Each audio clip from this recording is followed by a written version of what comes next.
अगला, Recently, Hugo Lloris has retired from international football. He played for which country?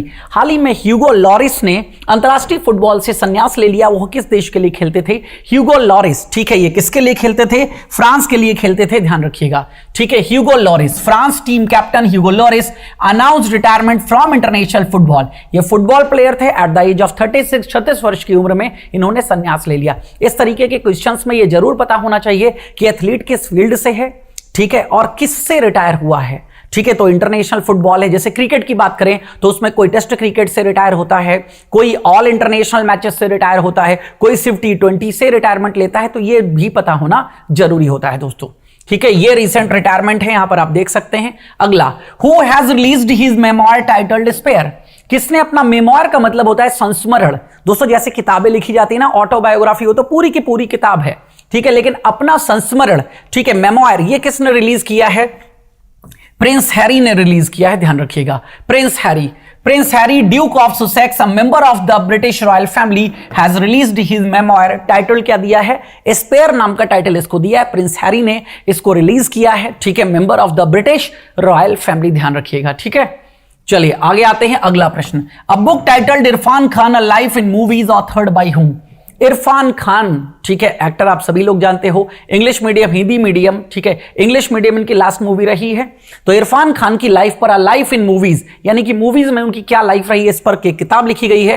किसने लिखी है? तो इसकी राइटर है दोस्तों शुभ्रा गुप्ता। कौन है इसकी writer? Shubhra Gupta. Well known film critic and author Shubhra Gupta has announced a new book Irfan Khan a life in movies, ठीक है, ध्यान रखिएगा। किताब के बारे में बस इतना ही पता हो, काम चल जाता है हमारा। अगला दोस्तों, jallikattu festival is celebrated in which of the following state? Jallikattu, ठीक है, निम्नलिखित में से किस राज्य में मनाया जाता है? यह भी पोंगल उत्सव में ही मनाया जाता है और मकर संक्रांति को अलग अलग राज्यों में अलग अलग नाम से सेलिब्रेट करते हैं, ठीक है। बिहार में से दही चूड़ा के नाम से सेलिब्रेट करते हैं, तमिलनाडु में से पोंगल के। तो पोंगल के बीच का ही उत्सव होता है, बुल टेमिंग फेस्टिवल बोलते हैं इसे, जल्लीकट्टू। जल्लीकट्टू पर बैन लगा दिया गया था, लेकिन तमिलनाडु में ऑर्डिनेंस ला करके उसको स्टार्ट कर दिया गया था और at that time supreme court की एक नई रूलिंग आई है, उसके अकॉर्डिंग इस प्रकार के जो खेल हैं वो चलते रहेंगे। इनमें जब जो पशुओं पर अत्याचार हो रहा है वो वाइल्ड लाइफ एक्ट के अंतर्गत नहीं लाया जाएगा, ठीक है। तो ये सही ऑप्शन है इसका दोस्तों, तमिलनाडु। ये तमिलनाडु का खेल होता है, ठीक है। अगेन बुल टेमिंग फेस्टिवल बोलते हैं इसको। बुल टेमिंग कंपटीशन होता है कहां पर? तो विलेज ऑफ अवानियापुरम इन तमिलनाडु में इसको आयोजित किया गया था दोस्तों, ध्यान रखिएगा इस बात को। Vande Bharat express is earlier known as? Vande Bharat express का पुराना नाम क्या है? तो वंदे भारत एक्सप्रेस का पुराना नाम है ट्रेन 18, क्योंकि 2018 में इसको स्टार्ट किया गया था। हालांकि पहली सर्विस फरवरी 2019 से स्टार्ट करी गई थी, लेकिन क्योंकि ट्रायल वगैरह 2018 में किया था, इसलिए इसका पहले नाम ट्रेन 18 रखा गया था, लेकिन जब लॉन्च किया गया तो इसको वंदे भारत नाम दे दिया गया। बेसिकली ये प्रश्न यहां पर ये है क्योंकि देश की 8वें वंदे भारत एक्सप्रेस, 8वीं नंबर की वंदे भारत एक्सप्रेस लॉन्च करी गई थी सिकंदराबाद को विशाखापट्टनम से कनेक्ट करने के लिए। अब विशाखापट्टनम आप जानते हैं आंध्र प्रदेश में है, सिकंदराबाद तेलंगाना में है। तो दो तेलुगु राज्यों को जोड़ने वाली पहली वंदे भारत एक्सप्रेस ये है, जो कि 8वें नंबर की वंदे भारत एक्सप्रेस है, ध्यान रखिएगा इस बात को, ठीक है। और पहली आपको बता ही चुका हूं, दिल्ली से बनारस के बीच में है, दूसरी दिल्ली से कटरा के बीच में है, बाकी सारी की सारी लिस्ट आपको दे दी गई है। वेस्ट बंगाल की पहली ये 7वीं वंदे भारत एक्सप्रेस थी, फर्स्ट इन वेस्ट बंगाल, जो कि हावड़ा से न्यू जलपाईगुड़ी को जोड़ने का कार्य करता है। चलिए देखते हैं दोस्तों फटाक से अगला प्रश्न क्या कहता है। Who has announced a new आरोग्य मैत्री project under which India will provide essential medical supplies to any developing country affected by natural disasters or humanitarian crisis? Basically सरकार के द्वारा क्या किया गया है, एक नई आरोग्य मैत्री परियोजना को लॉन्च किया गया, नाम ही आरोग्य मैत्री। मैत्री का मतलब हो गया है दोस्ती, तो आरोग्य यानी कि आप स्वस्थ रहें। तो आरोग्य मैत्री के अंतर्गत जो ऐसे देश जो डेवलपिंग कंट्रीज हैं, विकासशील, जैसे हम विकासशील देश हैं, ऐसे कोई भी विकासशील देश जो कहीं ना कहीं किसी आपदा से, नेचुरल डिजास्टर वगैरह से जूझ रहा है, तो उसको मेडिकल सप्लाईज प्रोवाइड करना, मेडिकल सप्लाईज और इसेंशियल सप्लाईज यानी कि खाना वगैरह देना, ये इसके अंतर्गत आएगा। ये किसने लॉन्च किया है? ये लॉन्च किया हमारे देश के प्रधानमंत्री नरेंद्र मोदी जी ने, ठीक है। तो आरोग्य मैत्री प्रोजेक्ट नाम याद रखिएगा, लॉन्च किसने किया है? नरेंद्र मोदी जी ने। किस लिए लॉन्च किया गया है? तो अगेन आस पड़ोस के जो हमारे देश हैं, डेवलपिंग कंट्रीज हैं, उनको सहायता देने के लिए, चाहे वो मेडिकल सप्लाईज हो, चाहे वो इसेंशियल फूड सप्लाईज हो। अगला दोस्तों, 21st Varuna Naval exercise held between India and Varuna Naval exercise. दोस्तों सेना में कई प्रकार की एक्सरसाइज होती हैं, कुछ एयर एक्सरसाइज होती हैं, नवल एक्सरसाइज होती हैं, मिलिट्री एक्सरसाइज होती हैं। तो ये वरुणा के नाम से नवल एक्सरसाइज है। ये भारत और किस देश के बीच में संपन्न हुई है? तो ये भारत और किस देश के बीच में? भारत और फ्रांस के बीच में संपन्न हुई है दोस्तों। ठीक है, मिनिस्ट्री ऑफ डिफेंस के अकॉर्डिंग 21st एडिशन है, ये 21वां संस्करण है वरुणा का। बायलेटरल नवल एक्सरसाइज, बायलेटरल का मतलब है दो ही देश इन्वॉल्व हैं, या तो यूनिलेटरल होगी यानी कि अपने ही देश में अपनी ही फोर्सेस के साथ में, या तो बायलेटरल होगी यानी कि दो देशों के साथ में, और तीसरी एक्सरसाइज होती है मल्टीलेटरल यानी कि जिसमें दो से ज्यादा देश इन्वॉल्व होते हैं। ठीक है, between India and France commenced on the western sea board. The exercise will be conducted over 5 days from 16 to 20 January 2023। हालांकि डेट आपको याद रखने की आवश्यकता नहीं है, आप वरुणा नवल एक्सरसाइज याद रखिएगा। ये एक नौसेना अभ्यास है, किसके बीच में? भारत और फ्रांस के बीच में। अगला प्रश्न ये रहा आपके सामने। Recently in January 2023, who has declared as a global terrorist by United Nations Security Council? United Nations Security Council United Nations की ही एक प्रिंसिपल ऑर्गेनाइजेशन है। इसके द्वारा अभी किस व्यक्ति को या किस आतंकवादी को इंटरनेशनल टेररिस्ट घोषित कर दिया गया है दोस्तों? ठीक है, ये व्यक्ति का नाम है अब्दुल रहमान मक्की। अब्दुल रहमान मक्की, ये अगेन भारत में जो 26/11 का हमला हुआ था, ठीक है, ताज होटल वगैरह पर मुंबई में, आप सभी लोग जानते हैं, उसमें भी इसका षड्यंत्र है। और ये कौन है? ठीक है, इनको आप जानते होंगे। ठीक है, इंडिया पाकिस्तान बेस्ड टेररिस्ट है, नाम है अब्दुल रहमान मक्की। मक्की कौन है? Brother in law of Lashkar Taiba chief. Lashkar Taiba chief जो है मास्टरमाइंड भी है 26/11 के हाफिज सईद के क्या है? ब्रदर इन लॉ है अब्दुल रहमान मक्की। इनको इंटरनेशनल टेररिस्ट घोषित कर दिया गया था। ठीक है, चलिए अगला। Recently in January 2023, Ministry of Environment includes which of the following plant in the list of protected plants? किस पौधे को प्रोटेक्टेड प्लांट्स यानी कि प्रोटेक्टेड का मतलब हो गया सुरक्षित पौधे की सूची के अंतर्गत डाल दिया गया था?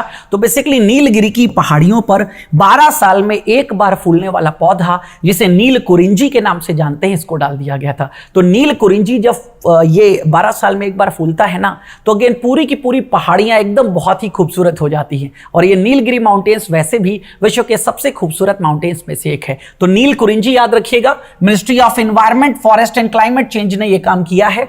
ठीक है, किसके अंतर्गत? Under schedule 3 of the wild life protection act 1972, including the list of protected plants. जो लिस्ट ऑफ प्रोटेक्टेड प्लांट्स है उसके अंतर्गत नील कुरिंजी को भी डाल दिया है, ध्यान रखिएगा। अगला, ISRO Shukrayaan 1 mission to planet Venus has reportedly shifted to which year? दोस्तों चंद्रयान 3 आपको पता है अभी सॉफ्ट लैंडिंग करा दी गई, उसके बाद सूर्य तक के लिए भी एक प्रोग्राम लॉन्च कर दिया गया है, जो अगले 127 दिनों में 2 सितंबर को लॉन्च किया गया था। अब अगले 127 दिनों बाद L1 पॉइंट तक पहुंच जाएगा Aditya L1।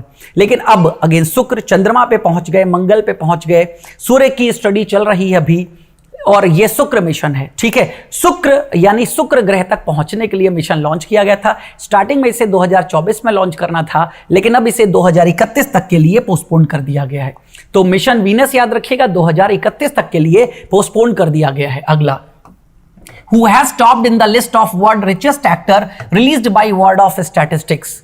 World of statistics के द्वारा जारी की गई दुनिया के सबसे अमीर अभिनेताओं की सूची में कौन शीर्ष पर हैं? दुनिया के सबसे अमीर अभिनेताओं में कौन शीर्ष पर हैं? ये हैं दोस्तों जेरी सेनफील्ड। क्या नाम है इनका? जेरी सेनफील्ड इनका नाम है। भारत से अगर हम बात करें दुनिया के सबसे अमीर अभिनेताओं की सूची में एशिया से कौन शीर्ष पर है? और जब बात एशिया की आती है तो वहां पर भारत का नाम जरूर दिखाई देता है। ठीक है, जैसे एशिया की पहली और भारत में आयोजित हो रही है G20 की समिट, तो एशिया की पहली समिट है, एशिया में इसके पहले कहीं भी ऑर्गेनाइज नहीं हुई है। तो इसका सही ऑप्शन है दोस्तों one and only Shahrukh Khan. ठीक है, सबसे अमीर हैं, देख लीजिएगा यहां पर लिस्ट है। जेरी सेनफील्ड हैं, ठीक है, $1 बिलियन, ठीक है, ये इनकी वेल्थ है। ठीक है, और शाहरुख खान यहां पर देख सकते हो चौथे नंबर पर आते हैं, $770 मिलियन। दूसरे पर ये टेलर पैरी हैं और तीसरे पर डॉने जॉनसन हैं, इनको भी आप जानते होंगे। ठीक है, ये WWE में भी पहले पार्टिसिपेट किया करते थे। तो ये पूरी की पूरी लिस्ट है। शुरुआत के 4, वैसे तो 3 याद रखने जरूरी होते हैं, चौथा इसलिए क्योंकि हमारे देश से हैं। चलिए आगे। Recently Indian railway is going to run Bharat Gaurav train which will connect Ayodhya to which place? Recently भारतीय रेलवे भारत गौरव ट्रेन चला रहा है। तो भारत गौरव ट्रेन बेसिकली भारत दर्शन के अंतर्गत इसको लॉन्च किया गया है। ठीक है, ये कहां से, अयोध्या से जनकपुर को कनेक्ट करने का कार्य करेगी। ठीक है, भारत गौरव डीलक्स एसी टूरिस्ट ट्रेन के नाम से जानी जाएगी और ये स्पेशल टूर पर गई है श्री राम जानकी यात्रा Ayodhya to Janakpur, covering the two most significant pilgrimage site Ayodhya and Janakpur from the neighbouring countries India and Nepal. तो जनकपुर नेपाल में है, अयोध्या तो आप जानते ही हैं भारत में है। पहले हम कहते थे अयोध्या फैजाबाद में है, लेकिन फैजाबाद का नाम बदल करके अब अयोध्या ही कर दिया गया है। तो अयोध्या में ही है। भारत गौरव ट्रेन्स किसके अंतर्गत, थीम है देखो अपना देश, इसके अंतर्गत भारत गौरव ट्रेन्स को चलाया जाएगा, ध्यान रखिएगा। अगला, where world economic forum summit has held, विश्व आर्थिक मंच शिखर सम्मेलन कहां आयोजित किया गया है। ठीक है, बहुत ही इंपॉर्टेंट सम्मेलन होता है, कॉन्फ्रेंस होती है। ठीक है, जो कि अगेन देश के जो आर्थिक आंकड़े हैं उनके बारे में यहां पर डिस्कशन किया जाता है कि कोई भी देश कैसे आर्थिक संपन्न हो सकता है, मजबूत हो सकता है, डिस्कशन। तो बेसिकली यहीं पर इसका हेडक्वार्टर है, दावोस में ही इसको आयोजित किया गया है वर्ल्ड इकोनॉमिक फोरम समिट को। तो 53rd एडिशन है, ये 53वां संस्करण है एनुअल वर्ल्ड इकोनॉमिक फोरम का। Begun is Davos Switzerland from 16 to 20 जनवरी। इस साल 16 से 20 जनवरी के बीच में दावोस स्विट्जरलैंड में इसका 53वां संस्करण जो है आयोजित किया गया है। वर्ल्ड इकोनॉमिक फोरम की जो ये समिट है, इसकी थीम क्या है, विषय याद रखिएगा, विषय है cooperation in a fragmented world. Cooperation in a fragmented world, fragmented का मतलब है खंडित। अगेन ऑब्वियसली सारे के सारे जो पूरा का पूरा विश्व है, हर एक छोटे छोटे देश है ना, तो ये खंडित ही है ना, उसके कारण इनमें क्या करना है, कॉपरेशन। तो सहयोग की भावना दिखानी है और आर्थिक रूप से अपने आप को और सामने वाले को मजबूत बनाना है। वर्ल्ड इकोनॉमिक फोरम की बात करें तो स्टैब्लिश हुआ था 24 जनवरी 1971 में। फाउंडर इसके थे क्लाउस स्कैब, प्रेसिडेंट इसके हैं बोर्ज बांडे। ठीक है, हेडक्वार्टर कहां पर है, कॉलगनी स्विट्जरलैंड। कॉलगनी स्विट्जरलैंड में इसका हेडक्वार्टर है। अगला, which has become first constitutional literate district of the country, हमारे देश का पहला संविधान साक्षर जिला कौन सा बन गया है। संविधान साक्षर, कॉन्स्टिट्यूशनल लिटरेट समझिएगा, यानी कि हर किसी को संविधान के बारे में चीजें पता हैं। तो ये केरला का कोल्लम डिस्ट्रिक्ट है, केरला का कोल्लम डिस्ट्रिक्ट है जो संविधान साक्षर जिला बन गया है। ध्यान रखिएगा, केरला हर चीज में आगे है। पहला राज्य है जिसने ट्रांसजेंडर पॉलिसी लॉन्च कर दी है, ट्रांसजेंडर पॉलिसी लॉन्च कर दी है। ठीक है, पहला ऐसा राज्य है, ट्रांसजेंडर स्कूल लॉन्च कर दिया है कोच्चि में। ठीक है, अगेन फर्स्ट डिजिटल स्टेट भी केरला बन गया है, फर्स्ट डिजिटल स्टेट। ठीक है, देन कुन्नमथनम विलेज इन पथानमित्ता डिस्ट्रिक्ट, ये भी केरला में है। ये पहला कंप्लीट योगा विलेज बन गया है। केरला ने क्या किया है, पहला ऐसा राज्य है जिसने 100% प्राइमरी एजुकेशन यानी कि 1 से 5 तक की एजुकेशन प्राप्त कर ली है। Then first to achieve a sex ratio like no other in the country, पूरे देश में ऐसा लिंगानुपात कहीं नहीं है। 2011 की जनगणना के अनुसार 1084, ठीक है, 1000 पुरुषों पर 1084 महिलाएं, बेसिकली ये यहां का लिंगानुपात है जो कि सबसे ज्यादा है। Then Kerala being first to declare the internet as a human right, ठीक है, राइट टू इंटरनेट डिक्लेयर कर दिया है। के फोन खुद की कंपनी है इसके माध्यम से। अगला, only state in the country that will greet you with a dowry free zone, ठीक है, यानी कि कोई भी दहेज यहां पर नहीं दिया जाता है, तो डावरी फ्री जोन है basically Kerala. Kerala is said to become the first state to have 100% hi-tech schools in India, यानी कि स्कूल्स भी हाईटेक हैं सारे के सारे, डिजिटली पढ़ाई यहां पर होती है, हाईटेक स्कूल्स। चलिए आगे, अगला, Which of the following state has emerged as the top mobile gaming destination in India, यानी कि इनमें से ऐसा कौन सा राज्य है जहां सबसे ज्यादा मोबाइल गेम्स खेले जाते हैं। बेसिकली ये है उत्तर प्रदेश, सबसे ज्यादा मोबाइल गेम्स खेले जाते हैं। नंबर 1 पर यहां पर आता है उत्तर प्रदेश, ध्यान रखिएगा, ठीक है। यूपी के बाद दूसरे पर महाराष्ट्र है, तीसरे पर राजस्थान, चौथे पे बिहार और 5वें पे वेस्ट बंगाल है। ये रिपोर्ट किसके द्वारा दी गई है, India mobile gaming report 2022 issued by the gaming platform mobile premier league, MPL के द्वारा इस रिपोर्ट को जारी किया गया है। देन सबसे फेमस जो गेम है वो याद रखिएगा लूडो डाइस, सबसे फेमस है। दूसरे पर स्नेक और लैडर, सांप सीढ़ी, तीसरे पर कैरम, चौथे पर फ्रूट डार्ट, ठीक है, ब्लॉक पजल और पोकर। ये कुछ फेमस गेम्स हैं जो सबसे ज्यादा खेले जाते हैं। अगला, which of the following film won critics choice award 2023 for the best foreign language film, ठीक है, निम्नलिखित में से किस फिल्म ने सर्वश्रेष्ठ विदेशी भाषा फिल्म के लिए क्रिटिक्स चॉइस अवार्ड 2023 जीता है। तो क्रिटिक्स चॉइस अवार्ड ये भी किसको मिला है, ट्रिपल आर को मिला है, ध्यान रखिएगा। बेस्ट सॉन्ग का अवार्ड ग्रैमी में भी किसको मिला है, ठीक है, नाटू नाटू को मिला है, ध्यान रखिएगा। तो ये ट्रिपल आर को मिला है, ध्यान रखिएगा, ट्रिपल आर। और ट्रिपल आर को इसके पहले गोल्डन ग्लोब अवार्ड्स में, ठीक है, बेस्ट सॉन्ग का अवार्ड भी मिल चुका है, नाटू नाटू। अगला, समेध शिखर जो जैनियों के लिए सबसे पवित्र तीर्थ स्थलों में से एक है, झारखंड के किस जिले में स्थित है? यह झारखंड के गिरिडीह जिले में स्थित है। समेध शिखर पर्वत है, जैनियों का सबसे पवित्र तीर्थ है। बेसिकली क्या किया गया था, झारखंड की सरकार ने इस समेध शिखर पर्वत को रिलीजियस की जगह टूरिस्ट प्लेस घोषित कर दिया गया था, जिसको लेकर के जैनियों ने जगह जगह पर धरना प्रदर्शन किए और कहा इसे टूरिज्म प्लेसेस मत बनाइए, रिलीजियस है, रिलीजियस रहने दीजिए, हमें विकास नहीं चाहिए, जैसा है वैसा ही रहने दीजिए। तो खैर बाद में झारखंड सरकार को अपना निर्णय वापस लेना पड़ा और ये एज अ रिलीजियस जो प्लेस है वही इसका दर्जा वापस कर दिया गया। तो ये पूरी की पूरी न्यूज़ थी। अगला बताइए दोस्तों, which state disaster management authority have been selected for Subhash Chandra Bose आपदा प्रबंधन पुरस्कार? सुभाष चंद्र बोस आपदा प्रबंधन पुरस्कार 2023 के लिए किस राज्य के आपदा प्रबंधन प्राधिकरण को चुना गया है? तो उड़ीसा डिजास्टर मैनेजमेंट अथॉरिटी को चुना गया है। उड़ीसा डिजास्टर मैनेजमेंट अथॉरिटी, ठीक है, इसको चुन लिया गया in the institutional category. Institutional की कैटेगरी में Odisha state disaster management and Lunglei fire station Mizoram have been selected for Subhash Chandra Bose आपदा प्रबंधन पुरस्कार फॉर द ईयर 2023 वर्ष 2023 के लिए। सुभाष चंद्र बोस आपदा प्रबंधन पुरस्कार वॉज इंस्टीट्यूटेड इन 2022। 2022 में इसको क्या किया गया था, इंस्टीट्यूट यानी कि स्थापित किया गया था, to recognise the effort of an individual and organisation. कोई व्यक्ति या कोई ऑर्गेनाइजेशन जो कि आपदा में बहुत अच्छा कार्य करेगा उसको पुरस्कृत किया जाएगा। अगला, in which state Indian navy conducted AMPHEX 2023 mega military exercise? AMPHEX कहां पर आयोजित करी गई है दोस्तों? इसको काकीनाडा आंध्र प्रदेश में आयोजित किया गया है, काकीनाडा आंध्र प्रदेश में, ठीक है। एमफेक्स 22 जनवरी Indian navy conducted a 6 day long mega military exercise नाम दिया गया है इसका, एमफेक्स नाम दिया गया है, जहां पर ये ट्राई सर्विसेज एक्सरसाइज है, बिनेलियल है, यानी कि 2 साल में एक बार भारत की तीनों सेनाएं मिलकर के ये एक्सरसाइज करती हैं, नाम है एमफेक्स। यानी कि इसमें किसी दूसरे देश का पार्टिसिपेशन नहीं है, हमारे ही देश के ट्राई सर्विसेज यानी कि तीनों सेनाएं इसमें पार्टिसिपेट करती हैं। काकीनाडा आंध्र प्रदेश में इसको आयोजित किया गया है। अगला, प्रलय exercise is an annual armed exercise conducted by home? प्रलय एक्सरसाइज किसके द्वारा किया गया है? जो एक एनुअल आर्म्ड एक्सरसाइज है, यानी कि शस्त्र अभ्यास है, ठीक है। इसको स्टार्ट किया है इंडियन एयरफोर्स में, नाम ही है प्रलय, ठीक है। तो आईएएफ के द्वारा इस एक्सरसाइज को आयोजित किया गया है, ठीक है, ध्यान रखिएगा इस बात को बहुत अच्छे से।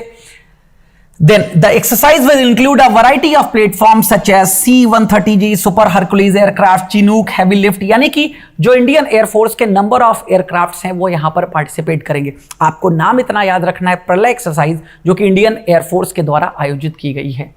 अगला, international customs day 2023 observe every year on? अंतरराष्ट्रीय सीमा शुल्क दिवस। बेसिकली कस्टम ड्यूटी होती है जब एक देश से दूसरे देश में कोई सामान जाता है या आता है तो कस्टम ड्यूटी उस पर पे करनी पड़ती है।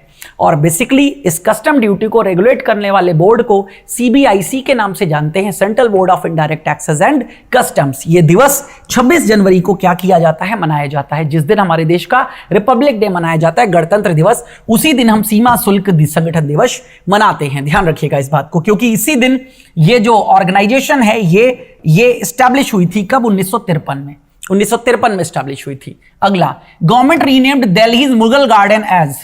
राष्ट्रपति भवन के अंदर स्थापित मुगल गार्डन का नाम बदल करके अमृत उद्यान कर दिया गया, क्योंकि देश अमृत काल में चल रहा है, यानी कि 75 ईयर से 100 ईयर्स की ओर चल रहा है, तो ये अमृत काल नाम दिया गया है। तो इस उद्यान का नाम बदल करके यानी मुगल गार्डन से हो गया अमृत उद्यान।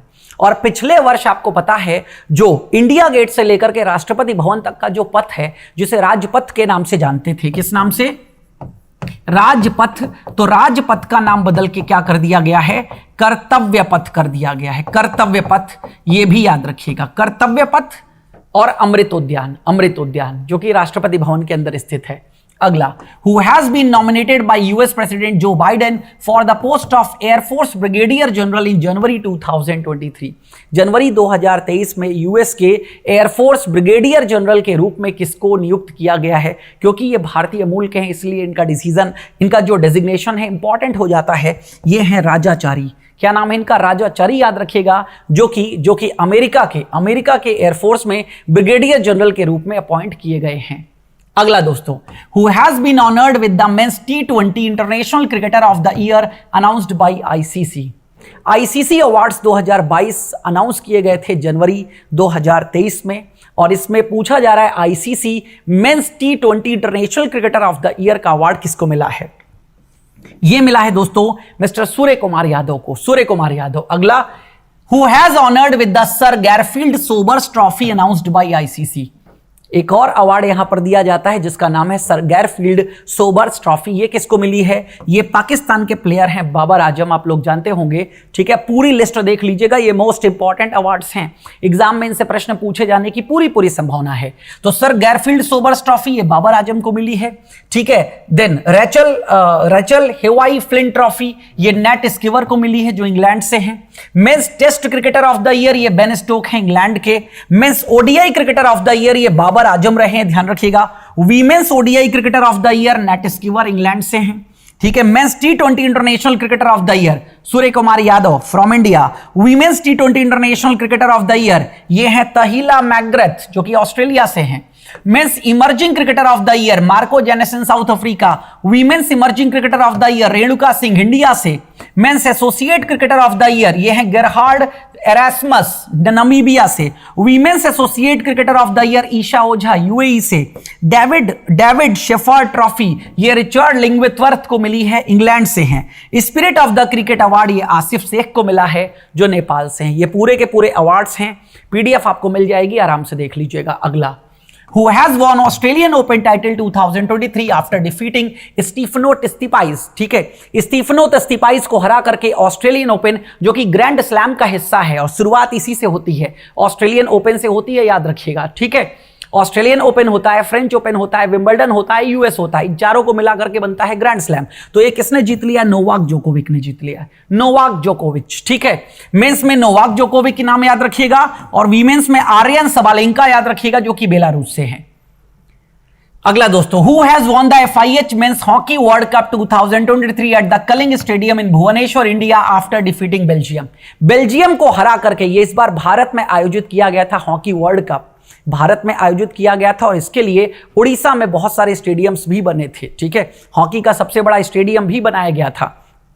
तो भुवनेश्वर के कलिंग स्टेडियम में आयोजित हुआ था फाइनल इंडिया, ठीक है, इंडिया में आफ्टर डिफीटिंग बेल्जियम। बेल्जियम को हरा करके ये ट्रॉफी अपने नाम किसने कर ली है? जर्मनी ने ये ट्रॉफी अपने नाम कर ली है। तो Germany beat Belgium in the penalty shoot out to win the FIH men's hockey world cup 2023 at the Kalinga stadium in Bhubaneswar India, ध्यान रखिएगा, ठीक है। ये जर्मनी की तीसरी हॉकी वर्ल्ड कप है, टाइटल जो इन्होंने जीता है। इसके पहले 2002 और 2006 में ये ट्रॉफी जीत चुके हैं। अगला प्रश्न, who has released a special 75 rupees coin on the occasion of completion of 75 year of National Cadet Corps at the Delhi NCC event। Delhi में नेशनल कैडेट क्रॉप एनसीसी आप सभी लोग जानते हैं, हो सकता है आप में से कुछ लोगों ने एकेडमिक में एनसीसी लिया भी हो, क्योंकि एनसीसी के ग्रेड से आपके जो मार्क्स हैं वो आगे ऐड होते हैं, तो एनसीसी काफी लोग इसमें पार्टिसिपेट करते हैं। तो एनसीसी के 75 वर्ष पूरे होने के सौजन्य में 75 रुपए का सिक्का किसने जारी किया है? ये जारी किया है देश के प्रधानमंत्री नरेंद्र मोदी जी ने, और सिक्का मैक्सिमम 1000 रुपए तक का जारी किया जा सकता है। और इन प्रकार के सिक्कों को स्मारकीय सिक्का कहते हैं, ये बाजार में चलते नहीं है, ये चलन का हिस्सा नहीं होते हैं। अगला, who has appointed as the new president of ICAI, ठीक है, institute of chartered accountant of India, ICAI, जो क्या करती है, जितने भी चार्टर्ड अकाउंटेंट हैं वो सभी रजिस्टर्ड है इसी संस्था में, और CA जो चार्टर्ड अकाउंटेंट बनते हैं उनका एग्जाम वगैरह यही कंडक्ट कराती है। तो ICAI के हेड कौन बन गए हैं? ये बन गए हैं अनिकेत सुनील तलाती। अनिकेत सुनील तलाती इसके नए प्रेसिडेंट बन गए हैं 2023-24 टर्म के लिए, यानी कि इस वित्तीय वर्ष के लिए, ध्यान रखिएगा। अगला, who has been appointed as the new CEO of YouTube. YouTube जिसके माध्यम से हम और आप लोग जुड़े हुए हैं, आप इस सेशन को देख पा रहे हैं। तो यूट्यूब स्ट्रीमिंग प्लेटफॉर्म के नए CEO के रूप में कौन आ गए हैं? ये आ गए हैं दोस्तों नील मोहन। नील मोहन ने सुसान वोजोस्की को क्या कर दिया है? रिप्लेस कर दिया है, ठीक है। और नील मोहन इंडियन अमेरिकन है, भारतीय मूल के हैं, और ये क्या बन गए हैं? ये है नील मोहन, यूट्यूब के नए CEO, ठीक है। चलिए आगे, India's first electric AC double decker bus inaugurated in which city. Bharat की पहली इलेक्ट्रिक बस, देखिए फेम योजना के अंतर्गत भारत के बहुत सारे राज्यों में इलेक्ट्रिक बसेस दी गई हैं। उन इलेक्ट्रिक बसेस में अब बात आ रही है डबल डेकर इलेक्ट्रिक बस। तो डबल डेकर बसेस शहर में कहाँ चलती हैं? ठीक है, रियल में आप भले ना गए हो बट मूवीज वगैरह में आपने देखा होगा। मैं बात कर रहा हूं, ठीक है, बीएमसी की, ब्रह्मन म्युनिसिपैलिटी, ठीक है, यानी कि मैं मुंबई नगर पालिका की बात कर रहा हूं, वहीं पर चलती है। तो सही ऑप्शन है इसका मुंबई, ठीक है। ये इस तरीके की है, डबल डेकर इलेक्ट्रिक बस, आप देख सकते हो। बेस्ट, क्यों, उनकी ट्रांसपोर्ट कंपनी का नाम है बेस्ट। जैसे दिल्ली में है तो डीटीसी, तो यहां पर बेस्ट चलती है, तो इसने लॉन्च किया है। और ये एसी, ठीक है, जैसे यहां पर भी आप डीटीसी की बसेस देखोगे, दो प्रकार की होती हैं, कुछ एसी बसेस होती हैं, कुछ नॉन एसी हैं। तो ये AC double decker electric bus है, ध्यान रखिएगा। अगला, railway launch rail post Gati Shakti express cargo service to provide seamless logistics for services sector in the country with. India post के साथ मिलकर के भारत ने क्या किया है, ठीक है, इंडियन रेलवे ने rail post Gati Shakti express cargo service को लॉन्च किया है। अब यहां पर दोनों लोग मिलकर के क्या करेंगे, इस सर्विस को चलाएंगे। इस सर्विस के अंतर्गत क्या है, डोर टू डोर डिलीवरी देंगे, यानी कि आप अगर कोई कोरियर बुक करते हो तो इंडिया पोस्ट आपके पास से उस कोरियर को लेकर के स्टेशन तक जाएगी, फिर स्टेशन पर रेलवे क्या करेगी, उसको भेजेगी उस डेस्टिनेशन तक जहां तक वो कोरियर या वो पार्सल पहुंचना है। पहुंचने के बाद जहां पर पहुंचेगा वहां पर फिर इंडिया पोस्ट रिसीव कर लेगा और जिसके घर तक पहुंचना है वहां तक पहुंचा देगा। तो सीमलेस कनेक्टिविटी है। अभी क्या है, रेलवे से आपको कुछ भी भेजना होता है तो आप क्या करते हो, आप रेलवे खुद सामान को लेकर के जाते हो। मैं खुद कई बार अपनी मोटरसाइकिल को एक जगह से दूसरी जगह भेज चुका हूं, तो मुझे खुद बाइक लेकर के जाना पड़ता है, फिर रेलवे में बुक कराना पड़ता है, फिर रेलवे की जिम्मेदारी एक स्टेशन से दूसरे स्टेशन तक पहुंचाने की है, उस स्टेशन से फिर आप अपने आप लेकर के आओ। तो वो नहीं होगा, तो इंडिया पोस्ट और रेलवे मिलकर के इस सर्विस को प्रदान करेंगे। अगला, who has become the highest Indian wicket taker in T twenties. टी20 में सबसे ज्यादा विकेट लेने वाले भारतीय गेंदबाज ये कौन बन गई हैं, ठीक है, ये चाहे पुरुषों की बात कर लो, महिलाओं की बात कर लो, लेकिन ये वीमेन क्रिकेट से है, इनका नाम है दीप्ति शर्मा। दीप्ति शर्मा, तो Indian women cricketer Deepti Sharma creates history in the टी20 internationals by taking 100 wickets in the format. 100 wicket इन्होंने इस फॉर्मेट में ले लिए हैं। Thereby the allrounder became the first Indian male और female to reach the landmark, ठीक है, चाहे मेल की बात कर लो चाहे फीमेल की बात कर लो, इस लैंडमार्क तक पहुंचने वाले ये पहली बन गई है, ध्यान रखिएगा। Fourth edition of joint military exercise x Dharma guardian held between India and, ठीक है, एक्स धर्मा गार्जन, ये क्या है, एक्सरसाइज का नाम है। ये भारत और किसके बीच में संपन्न हुई है, ये भारत और जापान के बीच में। एक्स धर्मा गार्जन, याद रखिएगा, India and Japan will begins camp Imazu and Shiga province of Japan, यानी कि ये एक्सरसाइज कहां पर आयोजित हुई है, ये एक्सरसाइज जापान में आयोजित की गई। भारत और जापान बायलैटरल एक्सरसाइज है, नाम याद रखिएगा, एक्स धर्मा गार्जन। अगला, who has been appointed as India's permanent representative to the UN and has been chosen to serve as the commission chair during the 62nd session, यानी कि संयुक्त राष्ट्र में भारत की स्थायी प्रतिनिधि के रूप में किसे नियुक्त किया गया है और 62वें सत्र के दौरान आयोग की अध्यक्षता भी वही करेगा। इनका नाम है दोस्तों रुचिरा काम्बोज। ये वैसे भी इंडिया की परमानेंट रिप्रेजेंटेटिव्स हैं, कहां पर, यूएन में। रुचिरा काम्बोज ही चेयर करेंगी, ध्यान रखिएगा। अगला, the fourth joint training exercise नाम है Dustlik exercise will be held in Pithoragarh Uttarakhand between India and which country, Bharat और किस देश के बीच में दस्तलक नाम के अभ्यास को ऑर्गेनाइज किया गया है, कहां पर, उत्तराखंड में, यानी ये ऑर्गेनाइज भारत में हुआ है। तो दस्तलक नाम की एक्सरसाइज भारत और उज्बेकिस्तान के बीच में आयोजित की गई, ध्यान रखिएगा। अगला, India's external affairs minister S Jaishankar has unveiled Sardar Vallabh Bhai Patel bust in India House in which country, किस देश के इंडिया हाउस में हमारे देश के विदेश मंत्री एस जयशंकर के द्वारा, ठीक है, सरदार वल्लभ भाई पटेल, जिनका यहां पर और विश्व का सबसे ऊंचा स्टैचू है स्टैचू ऑफ यूनिटी 182 मीटर, कहां पर, गुजरात के नर्मदा जिले में केवाड़िया पे, ठीक है, तो वहीं का बस्ट स्टैचू, बस्ट यानी कि आधा, जैसे पासपोर्ट साइज फोटो होती है बस वैसा स्टैचू। तो ये फिजी गए हुए थे एस जयशंकर जी, वहीं पर इसका इनॉग्रेशन किया है इन्होंने, ध्यान रखिएगा। तो कैपिटल है फिजी की सुआ, करेंसी है फिजी की फिजियन डॉलर, प्रेसिडेंट यहां के हैं विलियमे, ठीक है, कैटोनिवरे, प्राइम मिनिस्टर यहां के हैं सितिवेनी रबुका। अगला दोस्तों, विच of the following film won the best film award in BAFTA awards 2023। BAFTA, जैसे एकेडमी अवार्ड्स आप जानते हैं, ऑस्कर, ठीक है, ऑस्कर अमेरिका के द्वारा दिए जाते हैं, हॉलीवुड के द्वारा। बाफ्टा ये ब्रिटिश फिल्म टेलीविजन पुरस्कार कहा जाता है, ये भी मोस्ट इंपॉर्टेंट पुरस्कार है। तो बाफ्टा में आपसे पूछा जा रहा है बेस्ट फिल्म का अवार्ड, ये मिला है All Quiet on the Western Front को, All Quiet on the Western Front, ठीक है, ध्यान रखिएगा, ये है विनर। बेस्ट फिल्म है All Quiet on the Western Front. Best director हैं एडवर्ड बर्जर, इसी मूवी के All Quiet on the Western Front. Leading actress हैं केट ब्लैंकेट, ठीक है, तार मूवी के लिए। लीडिंग एक्टर हैं ऑस्टिन बटलर, एल्विस के लिए।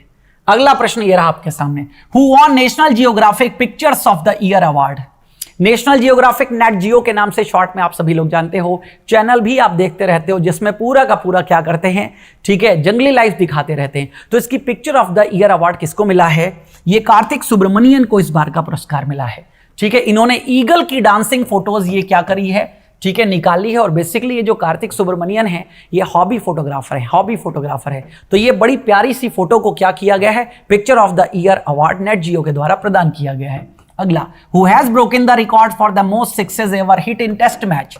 एक टेस्ट मैच में अब तक के सबसे ज्यादा छक्कों के रिकॉर्ड को किसने तोड़ दिया है? एक मैच में, समझ गए या नहीं? Broken the record for the most sixes ever hit in a test match. किसी टेस्ट मैच में सबसे ज्यादा छक्के मारने का रिकॉर्ड तोड़ दिया और अपने नाम कर लिया है किसने? बेन स्टोक्स ने। बेन स्टोक जो कि इंग्लैंड के कैप्टन है, टेस्ट कैप्टन बेन स्टोक, इन्होंने सारे रिकॉर्ड तोड़ दिए हैं, ध्यान रखिएगा। In the history of test cricket surpassing England coach and farmer New Zealand cricketer Brendon मैकुलन का रिकॉर्ड इन्होंने तोड़ दिया है, ठीक है। In the match against New Zealand के अगेंस्ट में इस मैच को खेला गया है, ध्यान रखिएगा इस बात को, ठीक है। बाकी जानकारी आपके पीडीएफ में मिल जाती है। आगे, Which of the following team has won the Ranji trophy 2022-23 title by defeating Bengal को हरा करके रणजी ट्रॉफी 2022-23 किसने अपने नाम कर लिया है? यह प्रश्न एसएससी सीजीएल में पूछा गया था, ये सौराष्ट्र ने अपने नाम कर लिया है। तो इस बार का रणजी 2022-23 किसने जीता है?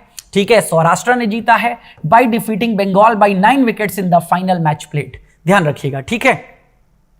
Saurashtra won the Ranji trophy title for the first time in 2019-20 2019-20 में पहली बार सौराष्ट्र ने जीता था। अगला प्रश्न, recently in February 2023 the unified payment interface of India integrated with which countries for ageing cross border remittance transfer. Bharat का यूपीआई कई देशों के यूपीआई या कई देशों की पेमेंट ऑर्गेनाइजेशंस जो होती है ना, उनके साथ टाई अप कर रहा है, ठीक है। और यूपीआई उनके देश में भी शुरू कर रहा है, क्योंकि यूपीआई इतना आसान पेमेंट सिस्टम हो गया है। अभी हाल ही में मैं डेली सुबह 8 बजे करंट अफेयर्स आपको कराता हूं, उसमें आ जाए करिए। अभी हाल ही में करंट अफेयर्स में कराया था, 1000 crore number of transactions August month में क्रॉस कर दिए हैं यूपीआई ने। तो 1000 करोड़ ट्रांजैक्शंस का माइलस्टोन उसने क्रॉस कर दिया है। इसका सही ऑप्शन है दोस्तों सिंगापुर के ठीक है, इजी पे यहां पर है बेसिकली, ठीक है, सॉरी, पे नाउ ऑफ सिंगापुर के साथ टाई अप किया गया है, जिससे सिंगापुर में भी यूपीआई को शुरू किया जा सके। अगला, the Mukaab the super city is a giga project unveiled by which of the following country. Mukaab के नाम से गीगांटिक प्रोजेक्ट है, ठीक है, ये किस देश के द्वारा अनवील किया गया है? एक पूरी की पूरी इंडोर सिटी होगी ये। तो ये मुकाब किसने अनवील किया है? सऊदी अरबिया ने इंट्रोड्यूस किया है। ये कुछ इस तरीके का इंडोर सिटी होगी पूरी, जब बन करके तैयार होगी। 400 मीटर हाइट की, ठीक है, high wide and long indoor super city in the centre of Riyadh, Saudi Arabia की कैपिटल रियाद में इसको क्या किया जाएगा? बनाया जाएगा। और प्रोजेक्ट 2030 तक बनकर के तैयार होगा। इसके पहले इन्होंने एक कार्बन इमिशन यानी कि एक ऐसे शहर की भी घोषणा करी है जहां पर किसी भी प्रकार की कोई कार नहीं चलेगी, कोई रोड नहीं होंगी और किसी भी प्रकार का कोई कार्बन उत्सर्जन उस शहर में नहीं होगा। इसका नाम दिया है द लाइन। जैसे ये मुकाब प्रोजेक्ट है, इस प्रोजेक्ट का नाम है द लाइन, ध्यान रखिएगा, ठीक है। What's highest weather station rebuilt in which place? विश्व का सबसे ऊंचा वेदर स्टेशन जिससे मौसम के हालात पता चल सके, तो ये माउंट एवरेस्ट में क्या किया गया है? ठीक है, माउंट एवरेस्ट में रीबिल्ट यानी कि फिर से स्थापित किया गया है, क्योंकि तूफान वगैरह आया था जिससे वो पूरा का पूरा डिस्ट्रॉय हो गया था। ठीक है, तो एक टीम पहुंची है वहां पर शेरपा को लेकर के। शेरपा यानी कि वो लोग जो गाइड करते हैं आपको माउंट एवरेस्ट में। ठीक है, तो ये कौन यहां पर थे? Led by a 31 year old electrician and mountain guide, नाम है तेंजिंग ग्यालजेन शेरपा। इलेक्ट्रीशियन भी हैं और 31 ईयर ओल्ड गाइड भी हैं, इनका नाम है तेंजिंग ग्यालजेन शेरपा। ये भी साथ में पहुंचे हैं दोस्तों, यही लीड करते हुए टीम को, और फिर से इसको क्या कर दिया गया है? रीबिल्ड कर दिया गया। अगला, union cabinet approve the extension of the term of the 22nd law commission of India up to. भारत के 22वें लॉ कमीशन यानी कि कानून आयोग को, या विधि आयोग आप हिंदी में कह सकते हैं, विधि आयोग को एक्सटेंशन दे दिया है कब तक के लिए? तो विधि आयोग को एक्सटेंशन दे दिया गया है 31 अगस्त 2024 तक के लिए, यानी कि अगले वर्ष 31 अगस्त तक के लिए। 31 अगस्त 2024। 22वां ये जो विधि आयोग है, ठीक है, ये कैसा होता है? विधि आयोग एक नॉन स्टेचुरी बॉडी होती है जो कि सरकार के द्वारा समय समय पर बनाई जाती रहती है। नॉन स्टेचुरी यानी कि कोई एक्ट वगैरह के थ्रू इनके एस्टैब्लिशमेंट नहीं होता है, कोई कॉन्स्टिट्यूशनल बॉडी नहीं होती है, और सरकार को विधि के जो मामले हैं उन पर अपनी रिकमेंडेशन देती है। ध्यान रखिएगा, ये इस समय चेयरमैन है किसके? जस्टिस ऋतुराज अवस्थी। ये 22वें विधि आयोग के अध्यक्ष हैं। अगला, ICAI launched a new variety of wheat that will overcome the challenges faced due to changes in weather patterns and rising summer levels. What is the name of the variety of wheat? ICAR, Indian council of agriculture research, जो कि नई दिल्ली में स्थित है, उसके द्वारा एक नई वैरायटी गेहूं की क्या है बनाई गई है, जो क्या करेगी? मौसम बदल रहा है, इस बार आपने देखा होगा बेसिकली क्या होता है, गेहूं की जो फसल है, ठीक है, वो रबी के समय में बोई जाती है। रबी की फसल कही जाती है। रबी की फसल अक्टूबर के माह में बोई जाती है, जब हल्की हल्की सर्दी होती है, फिर ज्यादा सर्दी होती है, ठीक है, मार्च में काटी जाती है, यानी कि सर्दी से गर्मी की ओर आता है। अब सोचिए, अगर गर्मी जनवरी में ही पड़ने लग गई, फरवरी में ही पड़ने लग गई, तो फसल पर नुकसान होता है, जैसे इस साल हुआ है वर्ष 2023 में। तो उसी को ध्यान में रखते हुए, जिस पर मौसम का बहुत ज्यादा असर नहीं होगा, तो HD 3385 के नाम से क्या किया गया है? इसको लॉन्च किया गया है, HD 3385। चलिए अगला, central excise day is observed every year. Central excise day प्रत्येक वर्ष कब मनाया जाता है? सेंट्रल एक्साइज डे प्रत्येक वर्ष 24 फरवरी को मनाया जाता है। एक्साइज डे ध्यान रखिएगा, ठीक है। एक्साइज को हालांकि अब किस में कन्वर्ट कर दिया गया है? GST में कन्वर्ट कर दिया गया है, बट प्रत्येक वर्ष 24 तारीख को इसको मनाया जाता रहता है। अब GST का पार्ट है, ध्यान रखिएगा, लेकिन जो चीजें GST के दायरे में नहीं है, जैसे लीकर वगैरह की बात कर लो, पेट्रोल वगैरह की बात कर लो, उस पर अभी भी एक्साइज ड्यूटी लगाई जाती है। एक्साइज ड्यूटी को उत्पाद कर के नाम से जानते हैं, और ये एक अप्रत्यक्ष कर है। अप्रत्यक्ष कर को नियंत्रित कौन करता है? Central board of indirect taxes and customs. अभी कस्टम ड्यूटी में बताया था। इसकी स्थापना कब हुई थी? 1 जनवरी 1964 को CBIC की स्थापना हुई थी। हालांकि इसका पहले नाम CBEC था, central board of excise duty and customs, लेकिन क्योंकि एक्साइज ड्यूटी को GST में मर्ज कर दिया गया, तो 2017 के बाद से, ठीक है, क्या किया गया? इसका नाम भी बदल दिया गया, CBEC की जगह CBIC कर दिया गया। अगला, which of the following state will become the first state to organise the cultivation of liquorice मुलेठी? लीकराइस यानी कि मुलेठी अभी भारत में पैदा नहीं होती है, बहुत कम पैदावार है भारत में। दूसरे देशों से मुलेठी मंगाई जाती है और भारत में उसकी खपत पूरी की जाती है। इस मुलेठी को अब भारत के किस राज्य में उगाया जा रहा है, यानी कि संभावनाएं तलाशी जा रही हैं। अगर ये प्रोडक्शन यहां पर होने लग जाता है, बहुत अच्छी बात है, तो हिमाचल प्रदेश में, ठीक है, संभावनाएं तलाशी जा रही है मुलेठी की पैदावार के लिए। अभी तक मुलेठी क्या है? अलग अलग देशों से मंगाई जाती रहती है, जैसे कि अफगानिस्तान है, नेपाल है और चाइना है। यहां से ज्यादातर भारत क्या करता है? मुलेठी को इंपोर्ट करता है, ध्यान रखिएगा। अगला प्रश्न, who has become India's 80th grand master after winning the 24th North West cup 2023 in Bad Zwischenahn Germany? तो बैड जुइस्चेन जर्मनी में क्या किया गया है? 24वें नॉर्डवेस्ट कप को जीत लिया है, और इसी के साथ ये क्या बन गए हैं? भारत के 80वें ग्रैंड मास्टर बन गए हैं। 80वें ग्रैंड मास्टर कौन बने हैं? विघ्नेश NR। इनका नाम दोस्तों क्या है? विघ्नेश NR, याद रखिएगा, विघ्नेश NR, ठीक है,